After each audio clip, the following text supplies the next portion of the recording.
Pour analyser les inégalités quantitatives, il faut disposer d'outils de mesure. Plusieurs indicateurs visant à quantifier les inégalités économiques existent. Première mesure, la disparité. Ici, on mesure l'écart entre les valeurs moyennes de deux groupes différents. Ensuite, la dispersion. Dans ce cas, l'écart entre les valeurs extrêmes prises par une série de grandeurs est mesuré. Enfin, la concentration. Elle indique la part de la masse totale d'une variable, par exemple le revenu, détenue par une proportion donnée de la population. Pour réaliser une mesure des inégalités en termes de dispersion, on utilise les quantiles. Pour cela, la population est classée par ordre croissant. Les quantiles partagent alors la population en groupes de taille identiques. Deux types de quantiles peuvent être distingués. Le quantile seuil, c'est la valeur de la variable, telle que x% de la population a moins que cette valeur, et 100 moins x% de la population a plus que cette valeur. Puis, le quantile moyenne. Ici, la donnée chiffrée du quantile représente la moyenne du groupe. Pour les quantiles seuil, le nombre de quantiles est égal au nombre de groupes moins 1. Alors que pour les quantiles moyennes, il y a autant de quantiles que de groupes. Dans la présentation des quantiles suivants, on s'intéressera seulement au quantile seuil. Premier quantile, la médiane. Ici, une seule valeur partage l'effectif total en deux parts de même taille. 50% de la population a une valeur supérieure ou égale. 50% de la population a une valeur inférieure ou égale. Autre quantile, les quartiles. Ici, 3 quartiles partagent les effectifs en 4 parts, chacune regroupant 25% de la population. Le premier quartile est la valeur de la variable telle que 25% de la population a une valeur inférieure, 75% une valeur supérieure. Le deuxième quantile est la médiane. 50% de la population a une valeur inférieure, 50% de la population a une valeur supérieure. Enfin, le troisième quartile est la valeur de la variable telle que 75% de la population a une valeur inférieure, 25% une valeur supérieure. Quantile suivant, les quintiles. Il y a ici 4 quintiles qui partagent les effectifs en 5 parts, chacune regroupant 20% de la population. Le premier quintile est la valeur de la variable telle que 20% de la population a une valeur inférieure, 80% a une valeur supérieure. Le deuxième est la valeur de la variable telle que 40% de la population a une valeur inférieure, 60% une valeur supérieure. Le troisième est la valeur de la variable telle que 60% de la population a une valeur inférieure, 40% une valeur supérieure.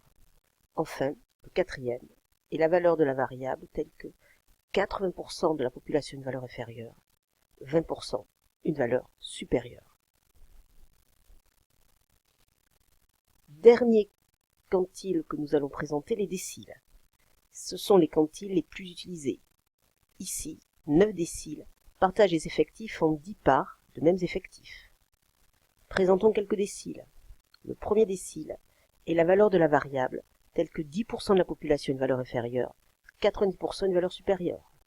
Le deuxième est la valeur de la variable telle que 20% de la population a une valeur inférieure, 80% une valeur supérieure. Le cinquième est la médiane. Enfin, le neuvième décile est la valeur de la variable telle que 90% de la population a une valeur inférieure, 10% de la population a une valeur supérieure. On utilise très souvent les déciles pour mesurer les inégalités en termes de dispersion. Par exemple, pour calculer la dispersion des salaires, on prend le premier décile. C'est le niveau de salaire tel que 10% de la population gagne moins, 90% de la population gagne plus. Et le neuvième décile, il représente le niveau de salaire tel que 10% de la population gagne plus, 90% gagne moins.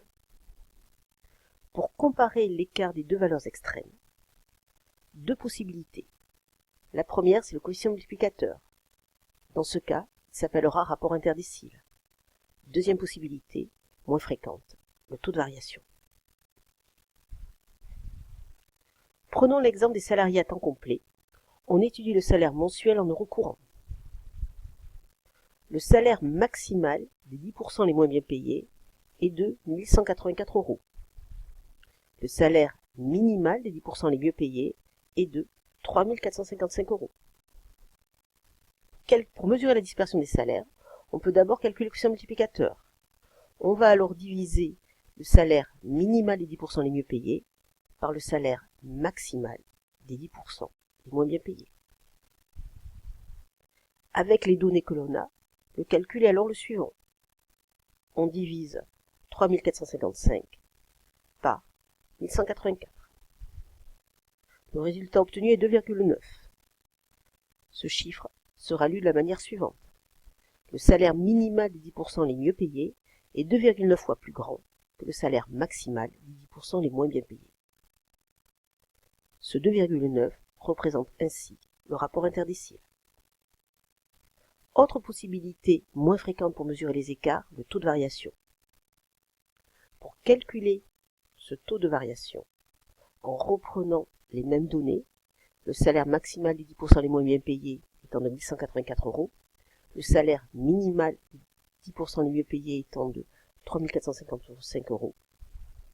Pour calculer ce taux de variation, on va soustraire au 9e décile le premier. Cet écart absolu est alors divisé par le premier décile. On multiplie alors par 100 pour le confort de lecture.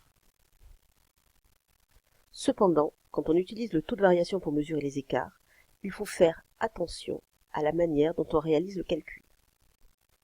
Si on met le salaire maximal des 10% les moins bien payés au dénominateur, on aura alors le salaire minimal des 10% les mieux payés par rapport au salaire maximal des 10% les moins bien payés. On va lire ainsi. Le salaire minimal des 10% les mieux payés est supérieur de 190% au salaire maximal des 10% les moins bien payés.